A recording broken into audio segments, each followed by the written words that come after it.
Praise the Lord, everyone. I greet you in the name of the Lord Jesus Christ. The word chosen to meditate this morning is from the book of Habakkuk, chapter 3, verse 19, and it says, "The Lord God is my strength. He will make my feet like deer's feet, and He will make me walk on my high hills." Amen. So we have a beautiful, faithful, encouraging word of Prophet Habakkuk this morning, and this word is told by himself. When we see and meditate on the whole book of Habakkuk, we see that initially Prophet Habakkuk was going through a difficult situation where he had a spiritual warfare between him and the Lord Almighty, where he's just asking the Lord himself so many questions. Why is he going through such difficult situations in the life? But when we look into the last chapter and the last verses, he says that he's rejoicing in the Lord even though he go through different situations, trials and tribulations in his life. Amen.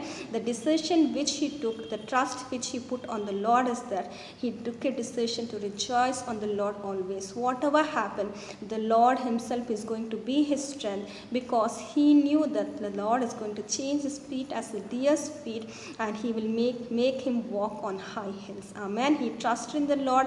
He took a decision to rejoice in the presence of Lord even in his difficult situations. Amen. Even this applies in our life when we take the decisions of Habakkuk in our life. Amen. Whatever situations you go through, maybe you lose your job, maybe you have difficulties in your personal life or in your health issues, just rejoice in the presence of Lord and confess by your mouth, saying that the Lord is my strength, because he's going to change my feet as deer's feet, and he's going to make me stand on high hills. Amen. He will never put you down. He will never put you into shame.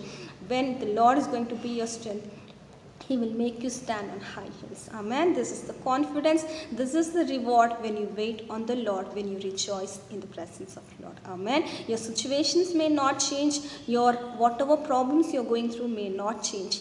Yet you will have a peaceful life in the presence of God. Amen. Let us all thank God for the beautiful, confident word he's given us this morning, and pray. Thank you, Jesus. We come in your mighty presence this day, thanking you for the beautiful, encouraging word, my Master, spoken by Habakkuk, my Lord, Heavenly Father. When we look unto his life, my Lord, Heavenly Father, he went through a difficult situation in his life, my Master, where he started questioning to the Lord Almighty himself, my Master. But as he went deeper into the Lord, my Master, he took a decision to rejoice in the presence of Lord, my Master, because he found his strength in the Lord himself, my Master. He knew that the Lord is going to strengthen his feet as deer's feet, my Master, so that he can climb